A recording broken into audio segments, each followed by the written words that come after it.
Hey, what's going on, guys? It's Nick from This 3D Life coming at you with this week's vlog.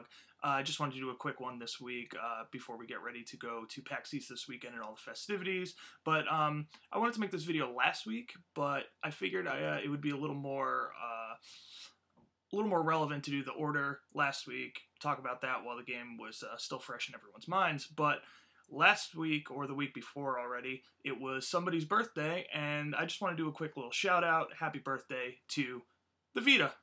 I love it. So, not everyone loves the Vita, and the sales reflect that, unfortunately.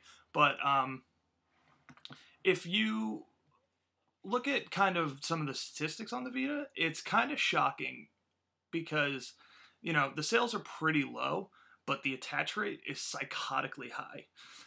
In the Vita's second year, it just turned 3 the other day. Before I get to it, just turned 3 in Japan on December 17th, because they're released early in Japan. But here in the States and in Europe, that was February 22nd was its birthday, and I missed that. Kind of busy with other stuff, so happy birthday to the Vita. I love you. But back to what I was saying. The attach rate on the Vita is crazy high. Like, insanely high. The PlayStation 4 is the fastest, highest selling console ever, home console ever, blah blah blah. But the attach rate on the PlayStation 4, if you look at it, is about 3 to 4 right now. But if you look at the Vita's in its second year, I couldn't find an up-to-date stat on that, but in its second year, the attach rate in North America was over 10. Now, that's like staggering, insane. 10 plus games on average every Vita owner has on their Vita. Now, obviously, like, that's definitely a little skewed because a lot of the games on the Vita are much cheaper than games on your home consoles, but honestly, a lot of that number has to do with the fact that the people that own Vitas are rabid about the Vita. They love the Vita, they want more games on the Vita, and it's like super evident every time a game is shown off by new developers and stuff, because the first question everyone asks is this coming to the Vita? And like, people that have the Vita are like, I need this to come to Vita. I love my Vita, I need more games on the Vita. Definitely, I understand the argument like of, well, yeah, no, duh, the attach rate's super high, like half the games are fucking $2 or $3, and that's true. A lot of the games are $2 or $3, and a lot of times when you see like best sellings of the month, the game is on sale for like $1. So obviously it sold best that month, because a lot of times what people are doing is they're going into the Nintendo or the PlayStation store, and they're just scrolling through like sales. And if a game's $1 and it looks semi-remotely interesting, like, you're like, sure, it's $1. I'll fucking download that. Boom. So that is where a lot of it comes from.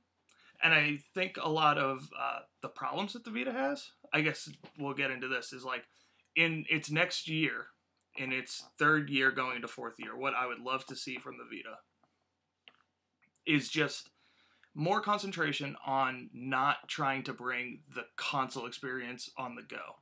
Because I feel like that was the biggest downfall to the Vita, or that Sony had done to the Vita, is trying to get that console experience on the go.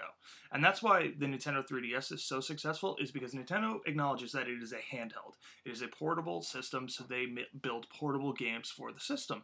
Obviously, sometimes you get extended experiences, like Fire Emblem and stuff like that, but a lot of those games are set up so that you pick them up, you play for 20 minutes, and then you can put them down. And, you know, so on and so on. And what Sony was trying to do with the Vita originally in marketing was like, oh, we have this amazing portable console experience, but you're never going to get that experience on the go. So what I would love to see from Sony and the Vita, and what they've definitely stepped up, is just delivering the portable experience, delivering a handheld experience to the Vita, and creating these games like Tearaway, which is a perfect Vita game. That game is so fucking good and shows off all the features of the Vita perfectly, and is a great portable game. I would love to see them make more games like that. I personally have a ton of games on my Vita. I love the Vita. I play it all the time.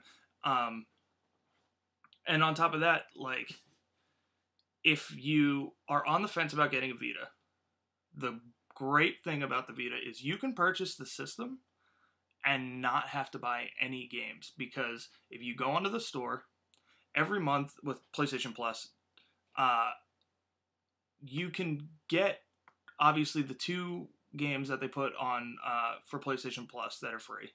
But on top of that, they either discount or there are tons of other free-to-play games on the Vita. When Shauna got her Vita, Shauna, who hosts this 3D Life with me, I bought her one for her birthday, and I immediately went on and just downloaded like 5 games. Like, boom, 5 games, didn't have to buy any of them. They were all free. That's what, there's so much like support for the Vita like that. So you can like buy the console and not have to buy any games for a long time. And not to mention, if you do buy games, there's so many discounted games that you can spend like $10 to get like 5 games. It's crazy. So if you're on the fence about the Vita, just know that you can go get the Vita and not really have to spend any money on games for a while. Or ever, really, if you just wait every month for PlayStation Plus and just get the 2 games that they are going to put up for free. Like, it's awesome. It's a total great value. Not to mention, like, a lot of cross-buy, cross-save functionality with the PlayStation 4. It's great. I love the Vita. I can't say enough good things about it. It is a great handheld once you kind of get over the fact and the bad argument that there's nothing to play on it. There's tons to play on it. You just have to... You don't even have to look hard. Like, that's the best part. You can just go in the store and go, what's new, what's featured, what's on PlayStation Plus, and you can find stuff to play. There's tons of stuff. I play it all the fucking time. It's a great handheld. Happy birthday, Vita. I love you. I can't wait to see what you got going on in the future, and fingers crossed that we get a God of War or Infamous on the Vita. Please. God, I fucking need it. But I guess that'll do it. We're getting ready to go to PAX East this weekend. It'll be tons of fun. Next week, my vlog will probably be about that, my experience at PAX East. That's probably it, man. Remember, go over to Twitter, follow me on Twitter, at iSalsaShark, follow This 3D Life, at This 3D Life, and go over to Facebook, follow us on Facebook, I guess. We have that. I don't use it, but I guess we have it. So do that, and I will see you guys next week.